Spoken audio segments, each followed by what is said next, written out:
Ada Bapak Ibu?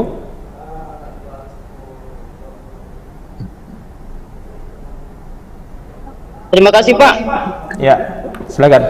Sebut nama dan instansi dari mana Pak? Saya Khairuddin, SPD MM dari SMA Negeri 1 Tanjung Balai Pak. Ya, silakan Ustaz pertanyaannya. Terima kasih Pak sebelumnya atas kesempatan. Jadi ini tema yang menarik ya, tentu juga mengundang atau mengandung kontroversi atau khilafiyah dalam fikih Islam. Nah, yang pertama yang ingin saya tanyakan kepada Bapak dibandingkan kehidupan sekarang dengan tahun 70-an. Cuman tadi kan contohnya hanya berbasis kebutuhan primer, dalam hal ini contohnya misalnya daya beli makanan ya. Sementara di era 70-an itu kan Pak, nyaris pembangunan kan nggak ada Pak. Dan sekarang kebutuhan itu kan sangat banyak. Di zaman dulu kan kebutuhan itu sangat sedikit. Itu satu.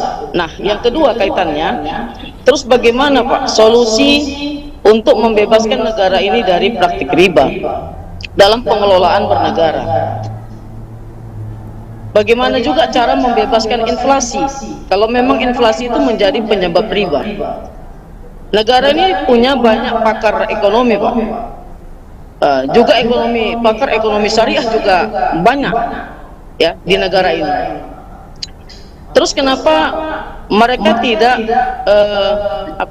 mampu untuk melakukan perubahan seperti yang Bapak maksudkan? Itu satu.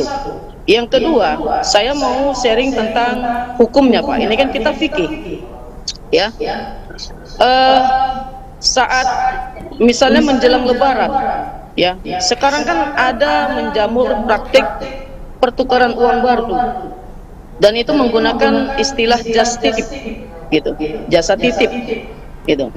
Jadi kita tukar misalnya 1 juta, just tipnya misalnya 20.000 begitu. Nah, ini apakah termasuk riba? Sementara di situ juga ada unsur jasa. Ya, jasa orang yang ngantri, yang mungkin juga mengantarkan ke kita uangnya. Yang berikutnya, saya juga pernah ditawari dana talangan haji dari salah satu instansi syariah. Saya tidak sebutkan merek. Nah, ketika saya lihat ya tawaran mereka, juga itu punya aziyadah Pak, punya unsur tambahan. Jadi yang ditalangi itu semisal 25 juta ya, dan itu kita cicil selama 3 tahun misalnya. Nah, kalau dijumlahkan cicilan itu Pak, itu lebih 25 juta, bahkan sampai hampir 40 juta nilainya. Ini syariah loh Pak, lembaganya syariah.